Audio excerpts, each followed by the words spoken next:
This building's a good example of how hydrogen can be used in stationary power applications. Built in 2013, the ideas for this building were originally developed by Professor Evan Gray, a world expert in the storage of hydrogen as a solid.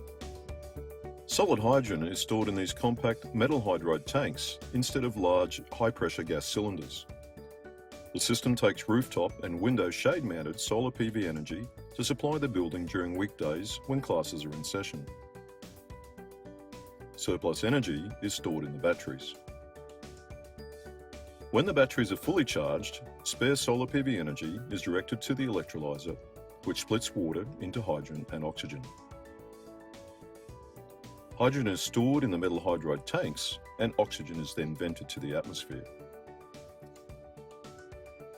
In buildings such as hospitals, this oxygen can be captured, stored, and used in medical applications.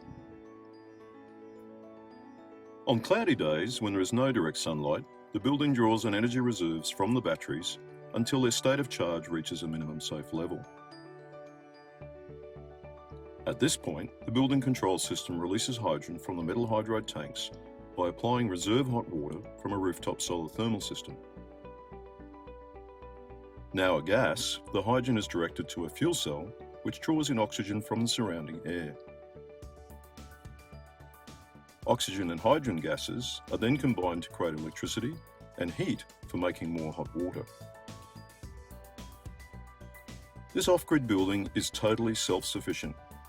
The system used here is a good fit for remote areas of Australia to power agribusiness, mining, and tourism operations in place of diesel-based power. This building's also been designed to take advantage of best practice air conditioning using thermal storage. When the batteries and the metal hydride tanks are full, the building's control system directs surplus PV energy to the air conditioning chillers to produce chilled water. This reserve of chilled water can be drawn on in cloudy weather rather than using the more expensive stored energy from the batteries or the metal hydride hydrogen storage and fuel cell system. This building's also a great example of passive lighting design, where natural sunlight is used in preference to more expensive and wasteful electric lighting.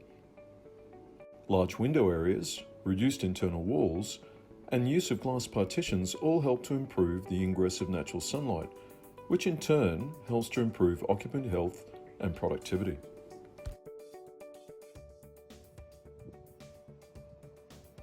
This building's a great example of passive lighting design and chilled water storage in order to reduce daily energy demand.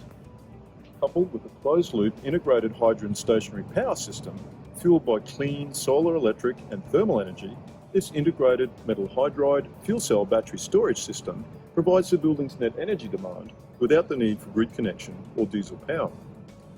Thanks to the vision of Professor Gray and the team here at Griffith University, agribusiness, mining, tourism and residential communities in the Queensland Daintree region are now switching from diesel power to this system in order to protect the region's important environmental assets.